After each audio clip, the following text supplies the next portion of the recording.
할렐루야. 아멘. 그리스도인은 머리끝에서 발끝까지 모두 할렐루야가 되어야 한다지요. 어거스틴이 그리 말을 했습니다.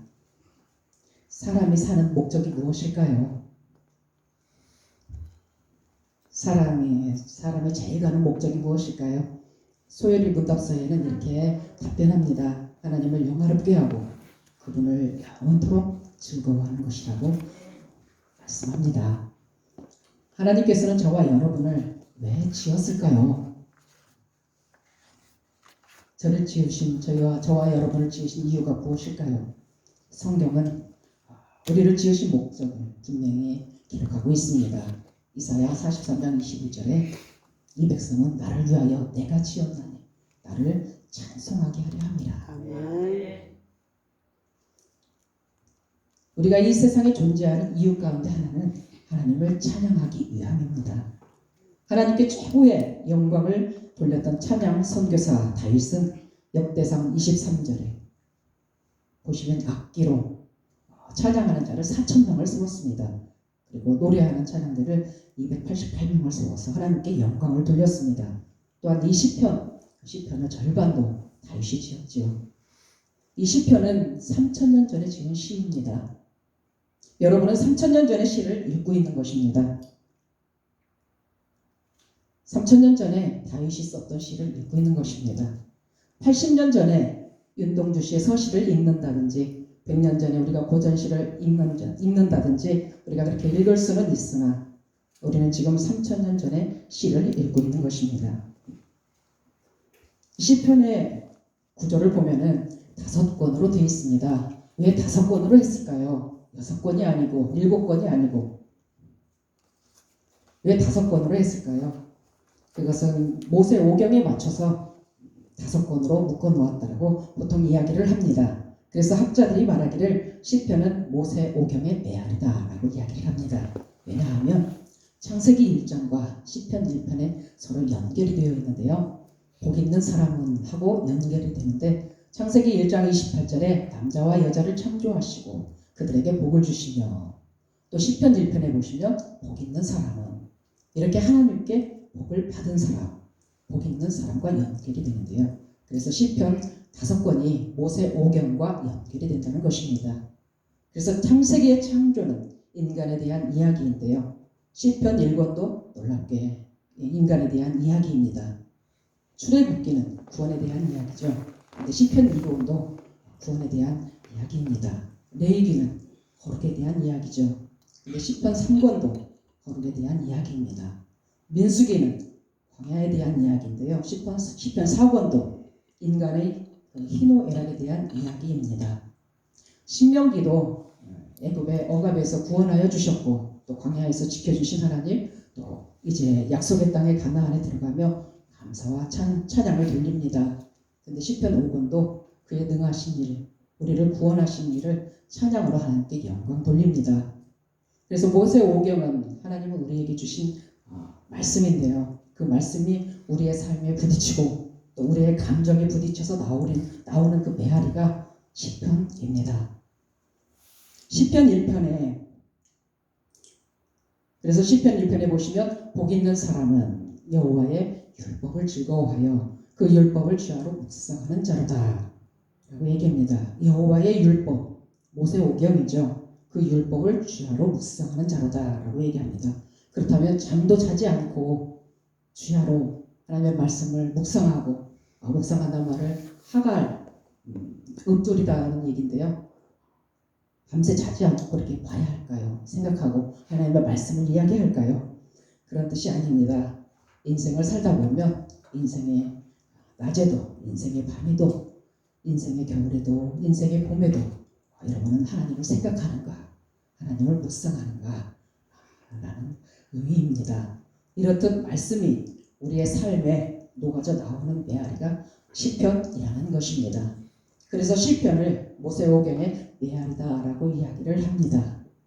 하나님께서는 우리에게 말씀을 주셨지요. 그 말씀이 나를 관통하고 나를 진동시켜서 다시 한번 하나님께 올려드리는 이 시편을 칼빈이 말하기를 영혼의 해부학이다라고 이야기를 합니다. 그렇다면 시편의 이 5권 중에 그 구조가 5권으로 되어 있는데 이 5권 중에 처음 3권은 어떻게 끝나냐면 아멘 아멘으로 끝납니다. 여러분 시편 90편을 한번 찾아볼까요? 시편 90편.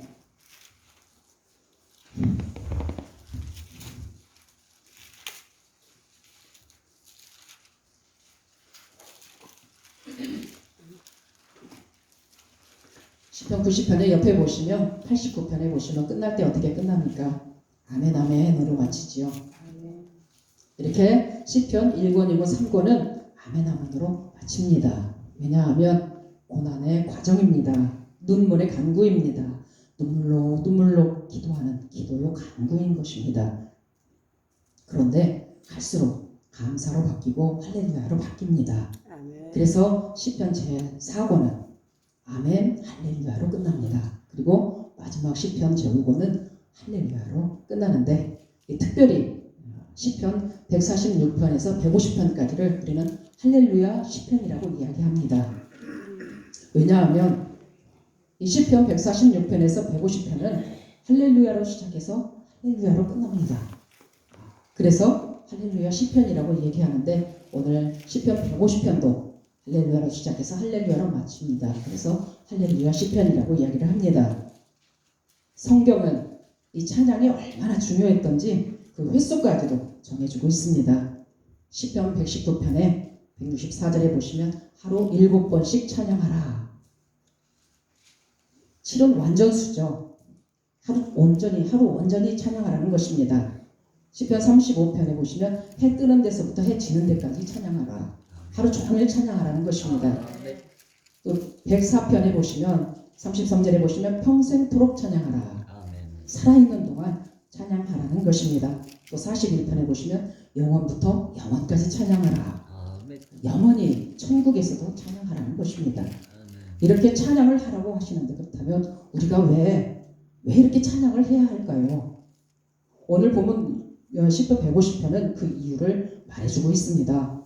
누가 찬양을 해야 하는지 어디서 해야 하는지 찬양을 받으실 그 대상은 누구인지를 분명하게 말씀해주고 있습니다.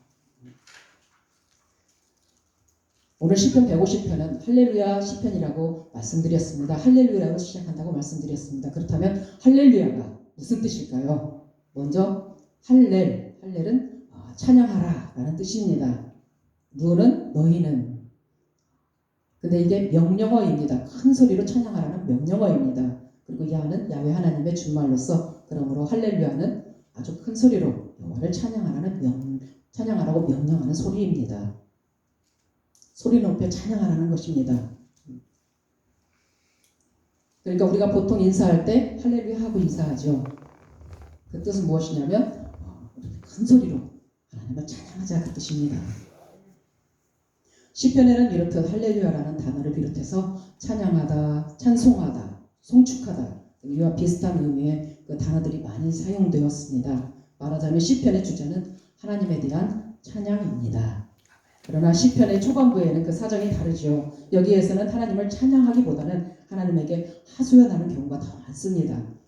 여기에서는 시편 기자들이 자기들의 문제와 고통과 슬픔을 하나님에게 애타게 호소하고 있는 내용이 주를 이루고 있습니다. 한 절씩만 볼까요? 잠깐 보면 3편 1절에 보시면 여호와여 나의 대적이 어찌 그리 많은지요 일어나 나를 치는 자가 많으니이다.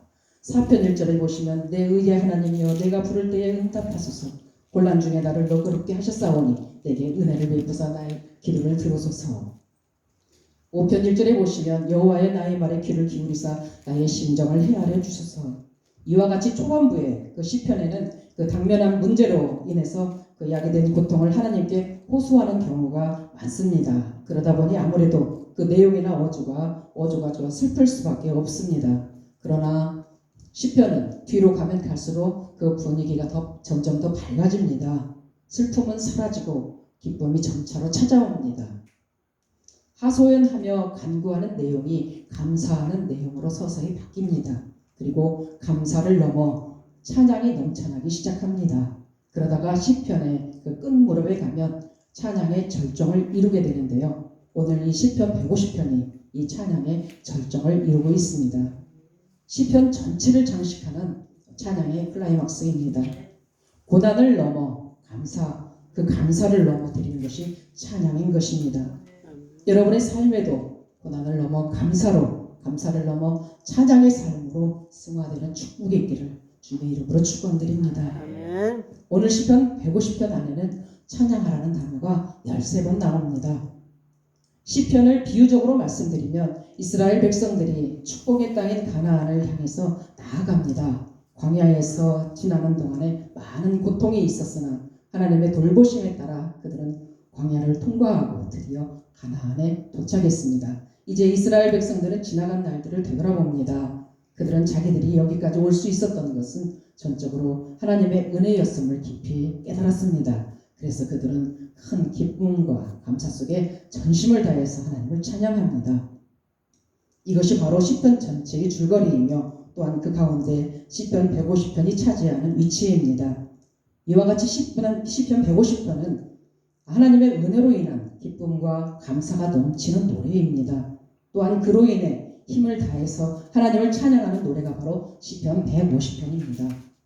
그렇다면 이 찬양을 어디에서 드려야 할까요? 시편 150편은 그 장소를 이야기해주고 있습니다. 1절에 보시면 그의 성소에서 하나님을 찬양하며 그의 권능의 궁창에서 그를 찬양할지어다. 찬양은 하나님의 성소에서 라는 것입니다. 성전에서 찬양하라고 하십니다. 성전에서 찬양을 하되 또한 성전이 어디 있나요? 여러분의 마음속에 있죠. 내 마음이 성전이기에 마음으로 찬양하라고 합니다. 그리고 궁창에서 찬양하라고 합니다. 창세기에 보면 궁창이 나오죠. 하늘입니다. 사도 바울은 3층천을 갔다 왔다고 하죠. 1층천은 새가 날아다니는 것을 1층천이라 하고 해와 달과 별이 있는 것을 2층천, 또 하나님의 보좌가 계신 것을 보통 3층천이라고 하죠. 이 말은 우주 공간 어디에서나 찬양하라는 것입니다. 그래서 시편 148편에는 이렇게 말씀합니다. 할렐루야, 하늘에서 여호와를 찬양하며 높은 데서 그를 찬양할지어다. 모든 천사여 그를 찬양하며 모든 군대여 그를 찬양할지어다. 해와 달과 밝은 별들아 그를 찬양하며 하늘 위에 있는 물들도 그를 찬양할지어다. 모든 기는 것과 나는 새도 그를 찬양할지어다. 이렇듯 우주 공간 어디에서나 찬양하라는 것입니다. 그렇다면 왜 찬양을 해야 한다고 말씀합니까? 찬양하는 이유가 무엇이라고 말씀합니까? 2절에 보시면 그의 능하신 행동을 찬양하며 그의 지극히 위대하심을 따라 찬양할지어다. 왜 찬양해야 되냐면 그의 능하신 행동을 찬양하며 지극히 위대하심을 따라 찬양하라고 말씀합니다. 그의 능하신 행동, 즉 창조의 그 위대하심과 우주 만물을 창조하시고 지금도 이 우주를 다스리시며 우리를 구원해 주시는 인하여 찬양하라는 것입니다. 하나님 하면 가장 많은 그 칭호가 무엇인가요? 창조주 하나님, 또 구원주 하나님이시죠. 그 하나님이 친히 이 땅에 내려오셔서 우리를 만드시고 우리를 구원해 주신 그의 능하신 행동을 찬양하라고 합니다. 예수님께서는 누가복음 24장에서 말씀하십니다. 모세의 율법과 선지자의 글과 시편이 나를 가르쳐 기록된 것이라고 말씀합니다. 모세의 율법, 모세오경이죠. 선지자의 글, 그리고 이 시편이 예수님을 가르쳐 기록한 것이라고 예수님이 말씀하십니다. 구약 성경이죠. 그때 당시는 성경하면 구약 성경이죠. 구약 성경은 예수님을 가르쳐 기록한 것이라고 말씀합니다. 히브리서 13장 15절에는 이렇게 말씀합니다. 찬송은 그 이름을 증언하는 입술의 열매다라고 말씀합니다. 그래서 창조주 하나님, 우리를 구원하신 예수 그리스도의 그 이름을 증언하는 입술의 열매다라고 말씀합니다. 찬양은.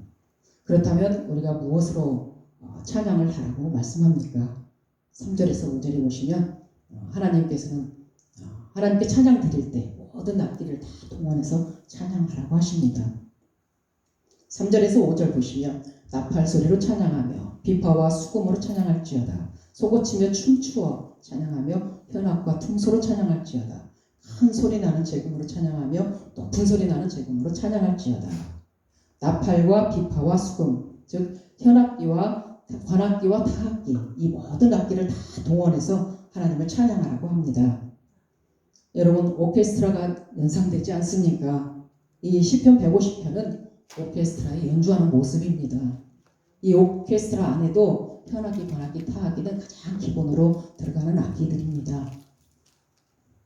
모든 악기를 다 동원해서 찬양하는데 그 가운데 춤을 추고 있는 모습입니다. 그리고 5절에 보시면 큰 소리 나는 재금, 또한 높은 소리 나는 재금으로 찬양하라 합니다. 이 큰 소리 나는 재금은 오늘날 심벌주를 얘기합니다. 높은 소리 나는 악기도 같은 악기를 말하는데요. 가만히 있다가 심벌주가 어떻게 합니까? 가만히 있다가 중간에 중요할 때 한 번씩 짱 하죠. 근데 오늘 말씀해 보시면 맨 마지막에 이 심벌주로 마무리하는 것을 보게 됩니다. 그러니까 모든 악기를 다 동원해서 오케스트라 다 동원해서 찬양을 드리면서 또 춤을 추면서 찬양할 때 이 마지막 심벌주로 짱짱짱 하면서 이 시편을 마무리하는 것입니다.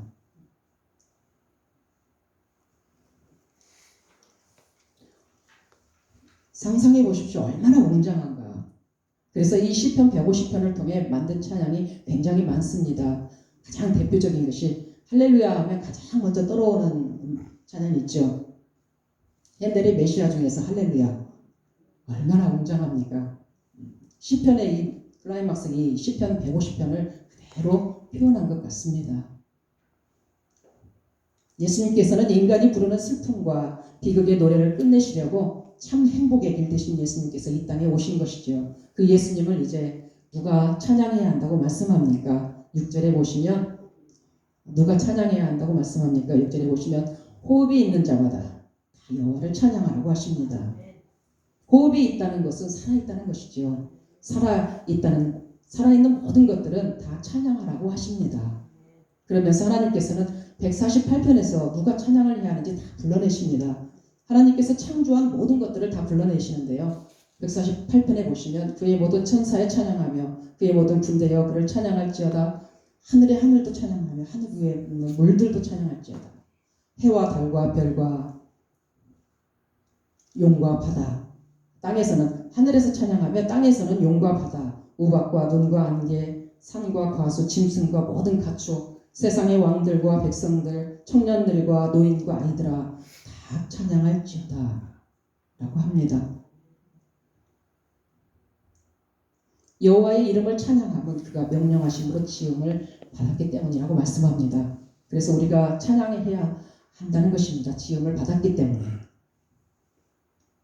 하나님께 지음받은 모든 것은 다 찬양하라는 것입니다.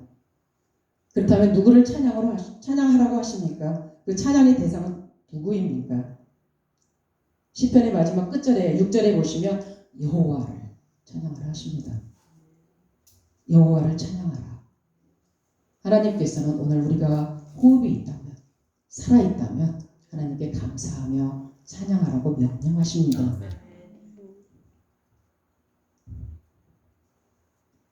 그리고 할렐루야 하며 마칩니다.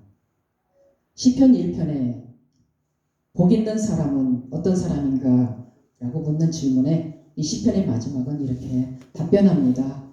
여호와께 큰 소리로 찬양하는 자라고. 할렐루야라고. 하나님은 이 땅에 유일하게 살아있는 악기로 우리를 만드셔서 하나님을 찬양케 하십니다. 여러분 모두 호흡 있는 동안 여호와를 찬양하는 복된 삶 되시기를 주님의 이름으로 축복합니다. 그리스도인은 머리끝에서 발끝까지 모두 할렐루야가 되어야 한다지요. 하나님께서는 하나님의 백성들의 그 심령 속에 고를 내주셔서 그 찬양이 흐르게 하신다지요.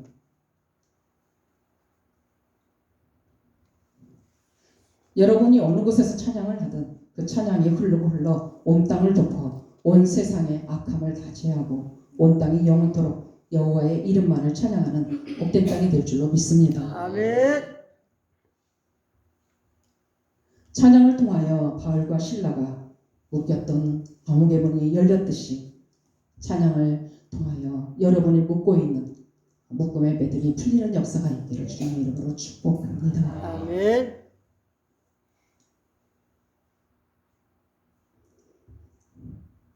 해 뜨는 데서부터 해 지는 데까지 찬양하라. 하루 7번씩 찬양하라. 영원토록 찬양하라. 할렐루야라고 말씀하신 하나님의 그 축복이 여러분의 삶에 넘치시기를 주님의 이름으로 축복합니다. 아멘. 기도드리겠습니다. 하나님 아버지 감사합니다.